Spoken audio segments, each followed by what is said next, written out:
Minister Ash Regan, good morning to you. Good morning. You want to pick up the baton from Alex Salmond and from Nicola Sturgeon, two pretty colossal figures in the modern history of Scottish politics.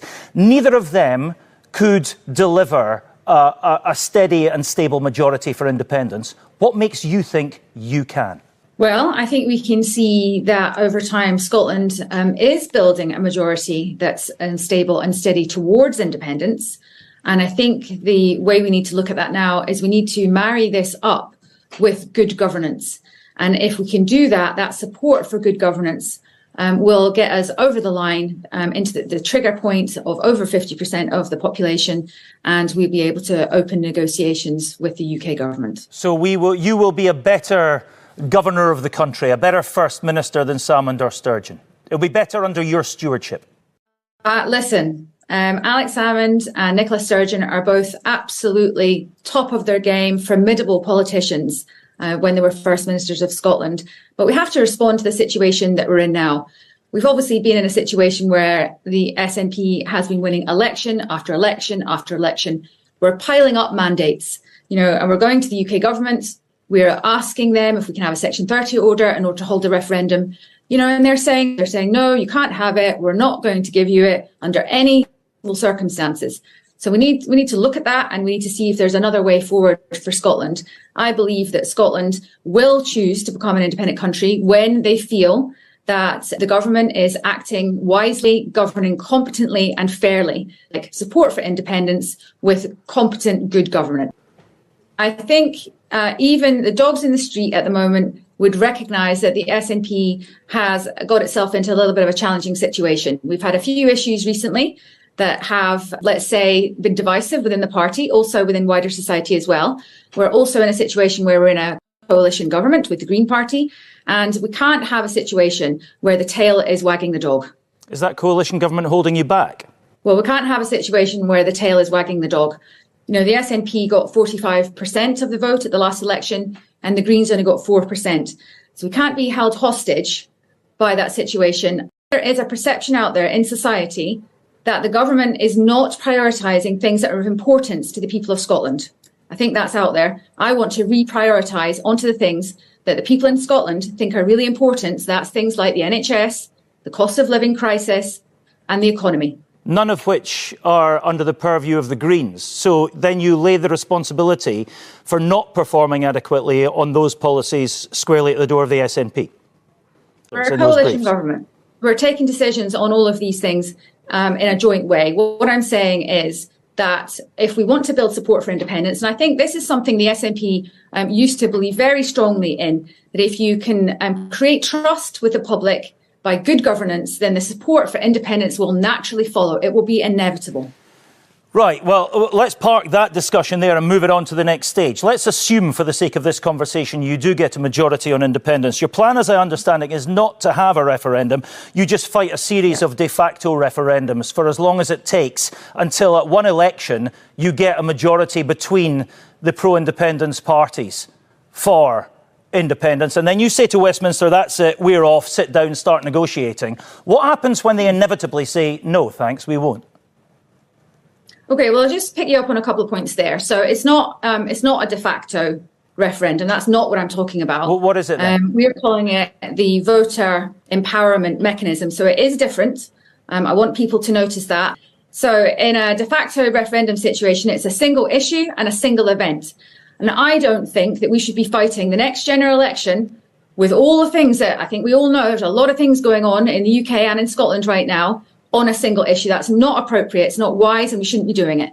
So what I'm saying is that we will get on with running the country, and the country will tell us when it's time for independence. OK, so if I am an SNP supporter at the moment, and I'm voting for you because I think on balance you're probably the best people to run the country, but I'm not completely wedded to the idea of independence, I can't vote for you now because you will use my vote as a demonstration of a will for independence. Yes, it will be very clear, because it will be on the first line of our manifesto, what their vote will be for.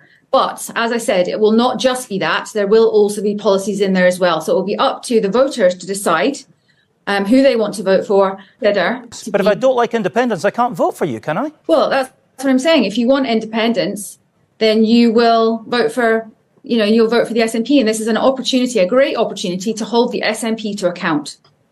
OK. Back to my original question. What happens when Westminster says, no, we're not going to negotiate?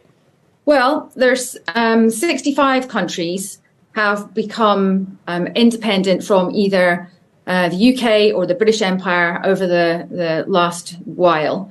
And most of them actually didn't use referendums. That's not the normal way for this to occur, etc. Keir Starmer and Rishi Sunak have both said they wouldn't negotiate. So we demonstrate the will of the Scottish people for independence through rising popular support. That's the normal way to do this. And in every case out of those 65 countries that I mentioned earlier, the UK government initially refused permission to recognise, but eventually, because of pressure from the international community, they succumbed to that and eventually they agreed to do it. And also, you must remember that there is the UN Charter, Article 1.2, respect for self-determination, and that's what we're talking about here. Yes, but if you enter into an election that only you are saying effectively acts as a referendum, demonstrates the public's view on independence, especially when you've got a multifaceted manifesto, and the Westminster government say we don't recognise this as a demonstration of public support for independence, and every other party that's fighting that election on the other side says we don't think those are the terms of this election, the international community is not going to come down and agree with you that those are the parameters on which it's being fought, is it? I believe that would be a very, very clear instruction from the Scottish people. And are we saying that the voters in Scotland don't matter and what they're interested in for the governing of their own country? Are we really saying that, the UK government would not respect that? I don't believe the UK government would have a legitimate right to refuse us. OK, who's advising you on all this? Which advisors have told you that this is the right way to go and that you would win this way? To be honest, I have my own mind. You said at the beginning of the programme that I was the only SNP minister that's ever resigned on a point of policy. I think you can let me have some credit that I might be able to come up with some of my own policy ideas. All right, another policy idea you have is that we don't join the EU, not straight away anyway. We join EFTA first. Why? Why is EFTA better than the EU? I think both of those have merit. What I'm trying to suggest is that certainly in the short term, EFTA might be the right solution for Scotland. That does not in any way preclude us from possibly going into the EU later on. And it's obviously something we would want to speak to the party about and something that we want to speak to the country about as well. And it's a much faster process. So I think we have to take that into consideration. OK, but what, let's just for the sake of viewers who aren't completely across European politics, EFTA is the European Free Trade Association, a group of 4 countries, none of whom want to join the EU. And that's the point of this, isn't it? It's not like a waiting room for people to hang around in for the next intake of EU membership. It's a very different and distinct small group of countries. Why do you think they would let us in if it's obvious that we would just want to use them as a stepping stone? I believe they've already said that they would let us in, but that's certainly something that I'm going to be pursuing quite soon, and hopefully I'll be able to come back to you with an update on this in a few weeks. OK, I mean, but you don't think the EU would let us in immediately? I couldn't hear you there for a moment. OK, let me move this on just a second. Let's look at some very quickly, let's look at some domestic policies. Health. Audit Scotland delivered a pretty damning verdict on the health service last week. They said that it was not keeping up with its projections for recovery from the pandemic. Your response to that was you would put the best people in the best jobs, and that would be, how you handle health. What does that mean? Does it mean that the right people aren't in the right jobs at the moment? I totally accept that we have, really quite severe challenges in the NHS. I would also say, that's not specific to Scotland. We can see that happening in England and other countries.